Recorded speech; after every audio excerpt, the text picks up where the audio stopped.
The cleaning of potatoes is just the start of an involved operation at an old ginseng plant on Whitevale Road in Lavington.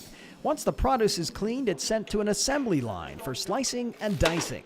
There are about 25 people working a 4 to 5 hour shift on this day, cutting up beets, carrots, and potatoes donated from commercial growers. Produce that doesn't qualify for the retail market but is still good for consumption. This is the North Okangan Gleaners Society, in operation now since the summer of 2007. They are making dehydrated soup out of the fresh produce, and it will be shipped to countries in need throughout the globe. This is the workhorse of the operation. It's cut, and we try to keep our operation running smooth and clean and safe. We'll do about 4,000 pounds of food, which comes out to about 600 pounds of dried food once it's all dehydrated. That's just in one morning, couple hours. That's in one morning. So if you mark it down to servings, that's 25 to 26,000 servings of soup a day that we can make. That adds up to 2 million servings of soup, which is what the society made last year. Here's a map of where some of the food is going to: Burundi, Zimbabwe, and South Africa in the African continent, and then in the Caribbean we have Haiti and the Dominican Republic, and Mexico, Nicaragua, and Guatemala in Central America. It goes any place there's a need and there's an organization who can make sure it gets into the people's hands or mouths, and they're responsible for the pickup and the shipping. So our responsibility is to make it and try to make sure there's credibility to the organization. So Jerry, you're going to Cambodia shortly, and you're taking some food with you? Yep, I'm taking it to some people who are needing some help in that area. How are you going to take it, like in your luggage? Just my luggage.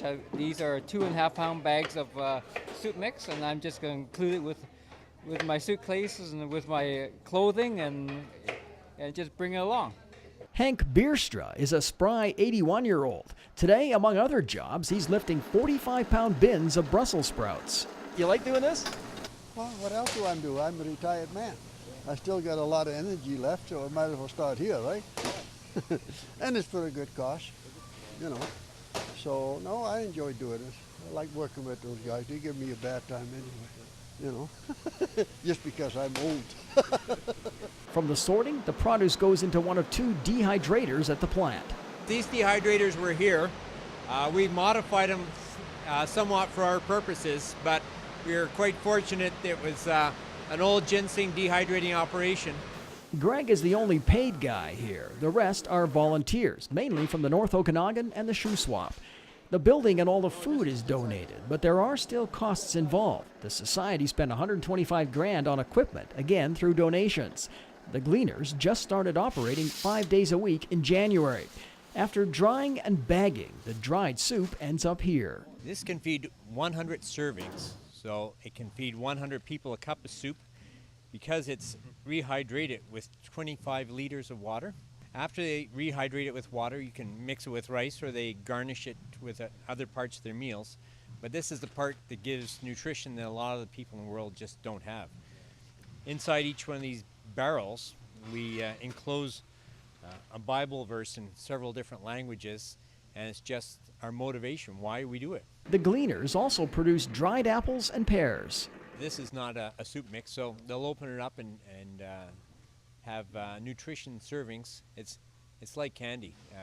People around the world don't get apples like we have apples. The North Okanagan Gleaners are also involved in the collection of used medical equipment, which is donated by local area hospitals and facilities. It is sorted and cataloged at the plant and again sent out by various mission agencies. This stuff was traditionally pitched out or melted down, who knows what, but now we can access it. We've had incubators, there's an operating table here. We have some prosthetic parts over in the other box. Whatever is surplus and for some reason it's deemed extra, it's appreciated around the world. Wheelchairs are always popular. The Gleaners also have a used furniture and appliance store in Vernon to help cover some of the costs incurred at the plant. For more information on the North Okanagan Gleaners, call 250-545-1672 or check out their website at novgleaners.org. Reporting from Lavington, I'm Tim Morton for Shaw.